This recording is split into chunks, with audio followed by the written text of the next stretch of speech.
हर हर महादेव, जय भोलेनाथ। नमस्कार, मैं साधना पांडे मार्गदर्शन पे आपका स्वागत करती हूँ।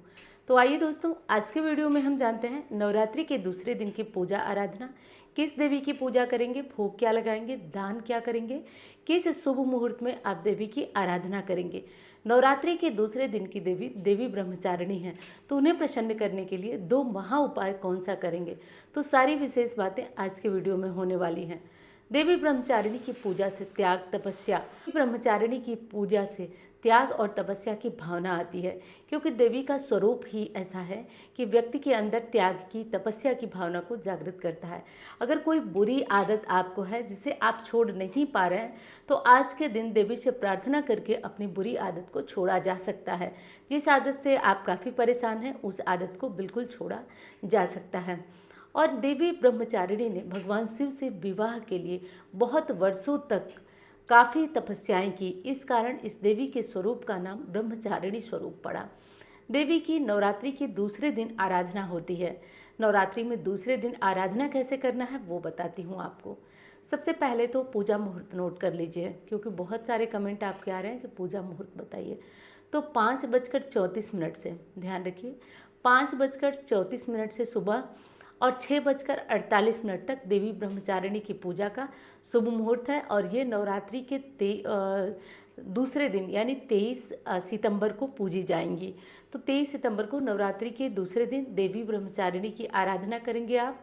अब आराधना कौन सा वस्त्र पहनकर करेंगे, तो देखिए दोस्तों, देवी की आराधना आप हल्के पिंक कलर का वस्त्र पहनकर कर सकते हैं, या हल्का सफ़ेद रंग भी पहनकर कर सकते हैं। क्योंकि देवी त्याग तपस्या की देवी हैं, तो ये रंग इनके लिए, इनकी आराधना के लिए बिल्कुल उपयुक्त है। देवी की पूजा में विशेषकर कुछ विशेष बातें ध्यान रखा जाता है।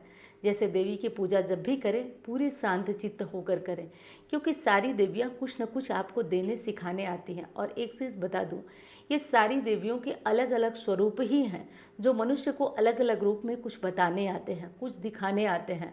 तो इन स्वरूपों का आप अपने दिल में गहन चिंतन करें, अध्ययन करें, तो इस कारण ये देवियाँ हमें बहुत कुछ सिखा करके जाती हैं।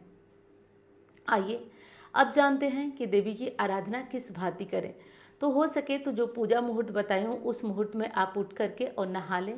नहाने के बाद अपने घर के मंदिर में जाएं, थोड़ा साफ सफाई कर लें, और ध्यान रहे जहाँ पे, जिस जगह पे आपने कलश रखा है, उस कमरे में झाड़ू वगैरह नहीं लगाना चाहिए।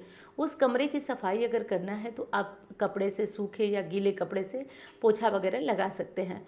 और नहा करके अगर आप पोछा वगैरह लगाते हैं, सफाई वगैरह करते हैं, तो उसके बाद आप कपड़े बदल कर और तब जाकर पूजा करें। ये कार्य कर लीजिए आप। उसके बाद अब आप आ जाइए घर के मंदिर में। घर के मंदिर में सर्वप्रथम सूर्यदेव को जल चढ़ाइए, तुलसी जी की आराधना कीजिए।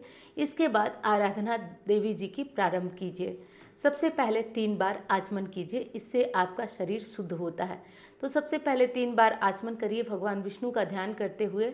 आप आचमन क्या होता है, तो आप जल लेकर के और थोड़ा थोड़ा हाथों में अपने, और विष्णु जी का ध्यान करते हुए उसे पी जाएंगे। इससे क्या होगा कि आप पूजा के लिए शुद्ध हो जाएंगे, आप शुद्ध मन से पूजा कर पाएंगे। इसके बाद अब आपने कर लिया, अब ध्यान करेंगे देवी ब्रह्मचारिणी का।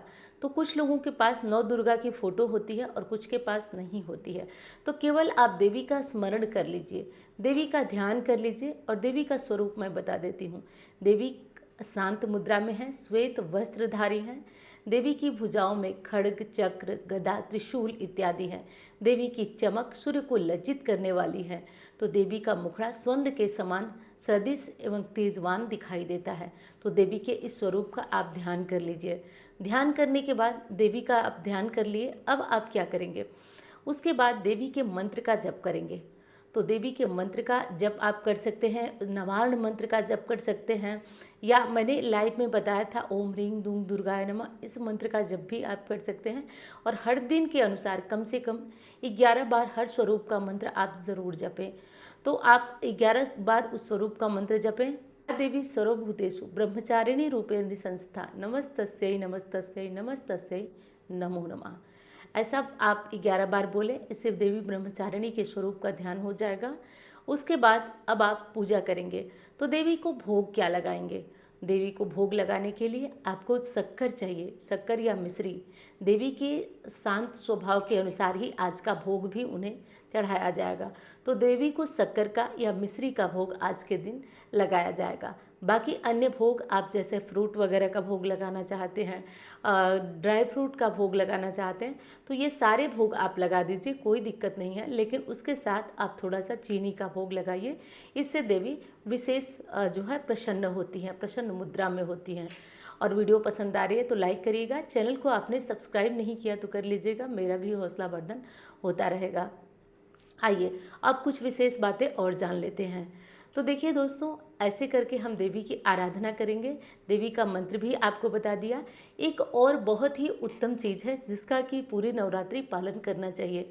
नवरात्रि में अगर कहीं भंडारा चल रहा है, नवरात्रि में अगर कहीं कुछ दान देने लायक है दोस्तों, तो आज दूध से बनी खीर का, या कुछ लोग व्रत हैं तो व्रत का जो जहाँ पे थोड़ा दान वगैरह चलता है वहाँ पे साबूदाने या मखाने की खीर का दान आप कर सकते हैं। कई बार कोई ऐसी चीज़ होती है ना जो हमसे नहीं बन पाती है, वो दान के माध्यम से सही हो जाती है। तो आप इस तरीके से करके दान कर सकते हैं और बहुत ही उत्तम होगा आज सफ़ेद चीज़ों का दान करना। हो सके तो नवरात्रि में कोई छोटी कन्या मिले तो आज उन्हें कुछ सामग्री गिफ्ट करें, जैसे कोई खिलौना वगैरह या कोई श्रृंगार की सामग्री गिफ्ट करने से आपके शुक्र मजबूत होते हैं। तो ऐसा आप अवश्य रूप से कर लीजिएगा अगर संभव होगा तब। आइए अब चलते हैं विशेष इच्छा पूर्ति उपायों की तरफ कि कौन से उपाय करना है जिससे कि आपकी मनोकामना पूर्ण होती है।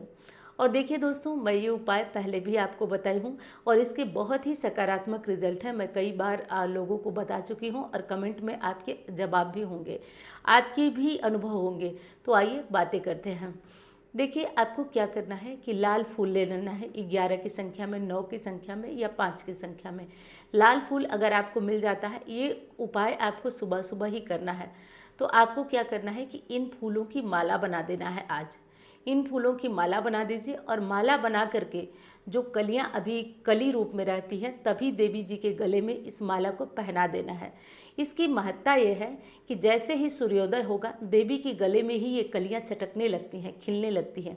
तो ऐसी हमारी शास्त्र की मान्यता है कि इससे हमारे मनोकामना पूर्ण हो जाती है। जिस प्रकार देवी के गले में कलियां चटक कर खिलती हैं, उसी तरह हमारे भाग्य में आए हुए रोड़े चटक कर समाप्त हो जाते हैं और भाग्य उज्ज्वल होता है। भाग्य में आई हुई जो दिक्कतें हैं, परेशानियां हैं, वो दूर हो जाती हैं। माता को और कौन सा फूल आज चढ़ा सकते हैं? तो दोस्तों, चमेली के फूल चढ़ाने से भी मन शांत रहता है, चंपा के फूल चढ़ाने से भी देवी प्रसन्न होती है और साथ साथ देवी को बिल्व पत्र भी अर्पित करें तो इससे भी देवी प्रसन्न होती हैं। तो ये सारे चीज़ आप अर्पित कर सकते हैं, देवी को प्रसन्न कर सकते हैं। एक और कौन सा काम आप कर सकते हैं? अगर हो सके तो नवरात्रि के 9 दिन में आप किसी भी दिन या विशेषकर दूसरे दिन जा कर के देवी मंदिर में आप एक झंडा लगाएं। अगर आप झंडा लगाते हैं देवी के किसी भी मंदिर में तो उससे होता यह है कि आपकी यश कीर्ति बढ़ती है। जो लोग राजनीति फील्ड से जुड़े हुए हैं या जिनको अपना नाम बहुत ऊंचा करना है, बहुत रोशन करना है, वो लोग माता दुर्गा के मंदिर में एक झंडा, अगर बड़ा झंडा नहीं लगवा पा रहे हैं तो छोटा सा ही झंडा जाकर देवी के मंदिर में लगवाइए। इससे देवी विशेष प्रसन्न होती हैं और माँ की विशेष कृपा प्राप्त होती है। दोस्तों, वीडियो पसंद आ रहा है तो लाइक करिएगा। चैनल को आपने सब्सक्राइब नहीं किया तो कर लीजिएगा, मेरा भी हौसला वर्धन होता रहेगा। तो मैं मिलती हूँ अब अन्य वीडियो में। धन्यवाद। हर हर महादेव।